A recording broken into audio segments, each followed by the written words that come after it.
téléspectatrices. Bienvenue dans cette émission qui va porter sur les symptômes, le traitement et les moyens de prévention de la pandémie COVID-19. Aujourd'hui, nous avons des invités spéciaux, Marcus et le docteur Gérard. Mais avant tout, j'appelle mon correspondant Aline pour qu'elle puisse nous parler en ce qui concerne cette pandémie. Quels sont les symptômes du Covid-19 ? Ce virus se manifeste par une infection respiratoire aiguë. Le malade ressentira de la fièvre, une fatigue généralisée, des courbatures, de la toux et de l'essoufflement, soit des symptômes comparables à ceux de la grippe ou d'un rhume. Comment se transmet le virus ? Selon l'Organisation mondiale de la santé, il se transmet par contact direct avec les gouttelettes respiratoires produites par une personne infectée ou au contact de surfaces contaminées par le virus. Il est actif seulement quelques heures à l'air libre.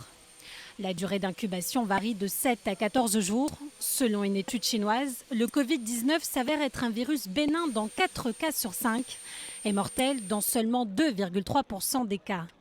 Les personnes de plus de 75 ans, les femmes enceintes, les nourrissons et les personnes atteintes de maladies chroniques sont les plus à risque. Comment se protéger ? Pour se prémunir de ce virus, il faut se laver régulièrement les mains, se couvrir la bouche, le nez au moment de tousser ou d'éternuer et éviter tout contact rapproché avec une personne présentant les symptômes d'un rhume ou d'une grippe. Pour l'heure, il n'existe pas de médicaments spécifiques contre le Covid-19, ni même de vaccin. Monsieur le docteur Gérard, quels sont, d'après vous, les symptômes du Covid-19 ? L'infection par le coronavirus, donc c'est ce qu'on appelle la maladie Covid-19, sont des symptômes qui ne sont pas spécifiques. Il y a plein d'autres maladies, plein d'autres virus qui vont donner les mêmes symptômes. Et les symptômes essentiels, c'est la fièvre, une toux sèche, un peu comme quand on a la grippe ou un rhume banal, une infection hivernale. On peut avoir un peu le nez qui coule. Ça, ce sont les symptômes qui sont bénins et c'est la majorité des cas, plus de 80, 85, voire 90% des cas. Mais malheureusement, dans quelques cas, surtout chez des personnes qui sont fragilisées, on peut avoir des symptômes un peu supérieurs, de la fièvre qui va monter énormément, des sueurs, une pneumonie qui va donner des difficultés respiratoires. La pneumonie, c'est une infection des poumons et donc on va avoir du mal à respirer, le taux d'oxygène va baisser et c'est là où on a affaire à une forme grave et qui va nécessiter une hospitalisation, parfois en réanimation. Mais encore une fois, l'immense majorité des cas, c'est un syndrome grippal comme on dit, comme toutes les infections de l'hiver. Et comment est posé le diagnostic ? Pour poser le diagnostic du coronavirus, de l'infection à coronavirus, il faut un test. C'est le seul moyen et tant qu'on n'est pas dans une phase où on ne peut plus faire de test parce que ça ne sert plus à rien, parce qu'il y a des cas de partout, eh bien on va faire un test. On va aller gratter un peu au fond de la gorge ou au fond du nez, faire ce qu'on appelle un écouvillonnage nasal. On va récupérer un peu des sécrétions, on va les envoyer au laboratoire, alors ce sont des laboratoires spécialisés, et faire une technique de PCR qui est une technique un peu compliquée de laboratoire qui se fait en 3 à 4 heures et on a un résultat, on va aller récupérer des morceaux de virus. Alors il y a différents tests qui existent, il y en a un qui a été mis au point par l'Institut Pasteur en France, il y a d'autres tests qui sont utilisés dans le monde entier, mais l'objectif c'est de mettre en évidence des morceaux de virus. Et puis il y a un deuxième test qui est le test sérologique, on vous fait une prise de sang et là on voit si vous avez développé des anticorps, c'est-à-dire que votre système immunitaire a pu développer ces anticorps sécrétés par les globules blancs, vous savez ce sont les défenseurs de l'organisme et ça c'est un test qui est très fiable parce que les anticorps vont rester dans l'organisme et c'est un peu comme une cicatrice sérologique que le corps a été en contact avec le coronavirus. Mais les tests finalement, ça va bientôt plus être le problème puisque le problème c'est les symptômes. Est-ce qu'il y a des symptômes bénins ? Tout va bien, vous rentrez à la maison, vous vous protégez. En revanche, s'il y a des symptômes graves, c'est l'hospitalisation et on ne fera les tests bientôt que chez les gens qui ont les symptômes les plus graves. Et maintenant, monsieur Marcus, quels sont les types de tests qui existent ? On peut relever 3 types de tests pour détecter la présence de Covid-19 chez quelqu'un. D'abord, il y a les tests dits PCR.